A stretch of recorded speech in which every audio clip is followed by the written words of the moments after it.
हम bio study करने वाले हैं। Biology means study of living organisms. Okay, so देखो हमारा जो मेन फोकस रहेगा वो नीट पर रहेगा। नीट में हमारा, आपको पता है कि नीट में ना 360 मार्क्स तो वेटेज जो रहने वाली है वो आपने कंप्लीट किससे की रहेगी, बायोलॉजी। ओके, तो हम 11th और 12th क्लास की बायो स्टडी करने वाले हैं। स्टार्टिंग हम अपनी 11th से करेंगे, then we will move on to 12th class. Okay, so particular देखो कि जो हमारी 11th क्लास की बायो है उसमें हमारी total 5 units and 22 chapters. Okay, देखो unit 1 diversity in the living world, जिसके अंदर में 4 चैप्टर्स रहने वाले हैं हमारे। Okay, and unit 2 structural organisation in plants and animals contains 3 chapters.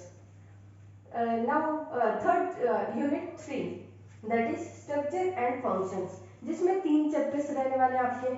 और फिर आती है अपनी unit 4 that is plant physiology and it particular contains 5 chapters picture. Okay, last unit that is human physiology, जो कि हमारे कंप्लीट 7 चैप्टर्स कंटेन करती है।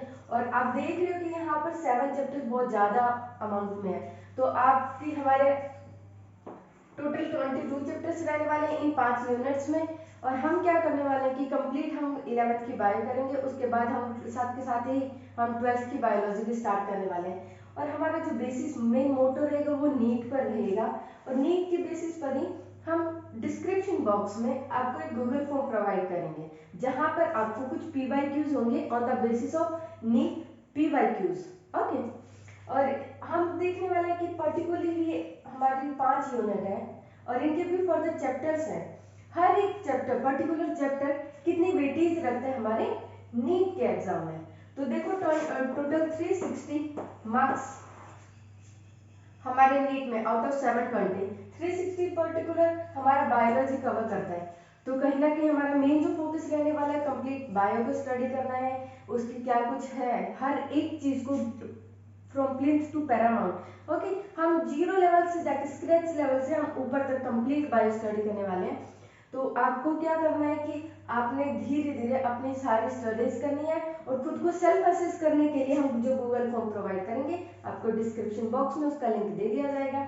उनको आपको खुद असेस करने के लिए, सेल्फ असेस करने के लिए आपको उन PYQs को अटेम्प्ट करना है। ओके, सो हमारा जो स्टार्टिंग होगा वो हमारा यूनिट 3 से रहने वाला है, structure and unit 3 structure and functions, जिसमें हमारा चैप्टर 8 होता है। पर्टिकुलर इस चैप्टर से हम स्टार्ट करेंगे cell, the unit of life. तो देखो कि हमारा चैप्टर 8 से हम स्टार्ट करेंगे। देखो करने को हम चैप्टर 1 से स्टार्ट कर सकते थे, no issue at all. Diversity in the living world से स्टार्ट कर सकते हैं, but we all know that in our surrounding कुछ भी हम देखते हैं तो क्या दिखता है, सबसे पहले लिविंग दिखेंगे या फिर नॉन लिविंग दिखेंगे।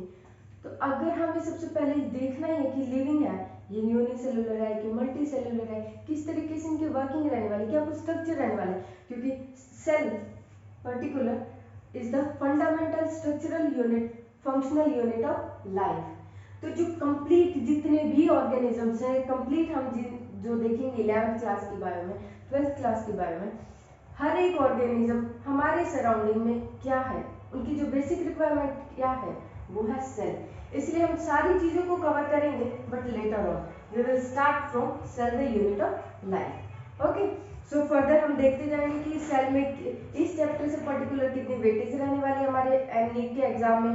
और भी अब ऐसा पर्टिकुलर नहीं है कि आप सिर्फ नीट के एग्जाम में, अगर आप किसी टीचिंग एग्जाम की प्रिपरेशन कर रहे हो फॉर TCT और PGT लेवल, या फिर आप कोई भी कॉम्पिटिटिव एग्जाम की प्रिपरेशन कर रहे हो, तो वहां पर भी आपको हेल्पफुल होंगे। ओके, तो आपका ये सिनेरियो रहने वाला है कि किस तरीके से आपने स्टडी करनी है और क्या हमारा बेसिस रहने वाला है। कंप्लीट आपको डिटेल्स आपको मैंने प्रोवाइड कर दी है, और फर्दर हम डिस्कशन करते रहेंगे कि किस तरीके से क्या कुछ रहने वाला है। ओके।